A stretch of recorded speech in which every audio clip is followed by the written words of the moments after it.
بسم الله والابن والروح القدس إله واحد آمين. حكايتنا النهاردة حكاية جميلة عن القربانة اللي كلنا بنحبها وندخل الكنيسة أول حاجة بندور عليها ونشتريها لينا ولأولادنا، وتبقى دايما سبب بركة لينا ولبيوتنا، وأبونا كمان بيوزعها علينا بعد قداس، فهي بركة كبيرة جدا. فحكاية القربانة دي هنعرفها النهاردة.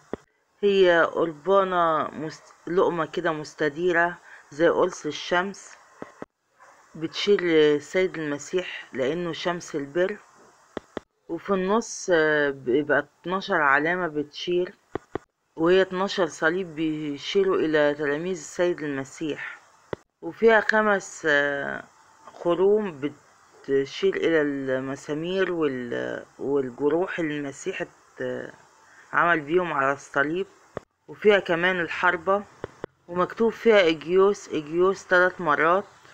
والقربانة دايما رمز للحمل، وبتصنع القربانة من دقيق النقي الأبيض، رمز لنقاء السيد المسيح اللي مفيهوش عيب ولا خطية واحدة، ولكن المسيح حملها عنا كلنا، وما فيهاش ملح عشان المسيح رمز إن هو ملح العالم.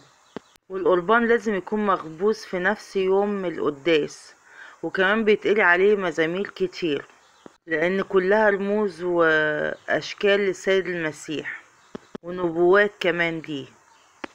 وكمان بينقوا 3 قربانات كويسين جدا عشان يختاروا منهم قربانة واحدة للحمل، وده كمان رمز للثالوث، واختيار واحدة للتجسد، اقنوم واحد عشان يتم الفداء، وإشارة إلى ذبائح العهد القديم المحرقة بالخطية، وكمان لتطهير الأبرص في العهد القديم.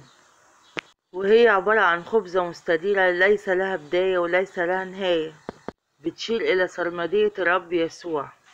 وكمان عقبال القدوس هي إشارة إن الملائكة ساعة دفن المسيح قعدوا يقولوها ساعة الدفن، ويبقى فيها صليب كبير وحواليه 12 صليب صغيرين إشارة للسيد المسيح وال12 تلميذ، وفيها 5 ثقوب إشارة إلى جراحات المسيح وآلامه ال5 اللي هما الكفين والقدمين والجنب الجريح. والقربان بيرتبط بأهم أسرار الكنيسة، وهو سر الإفخارستية اللي المسيح عمله يوم خميس العهد، وطلبنا كلنا ان احنا نتناول بيه. انه امسك الخبز وقسمه على التلاميذ وقال: خذوا هذا هو جسدي الذي يقسم عنكم وعن كثيرين. وبعدين اخذ الكأس ورشمه بالصليب وقال: هذا هو دمي الذي يسفك عنكم وعن كثيرين. وهو اللي حول الانسان من العبودية لقصة الفداء العظيم.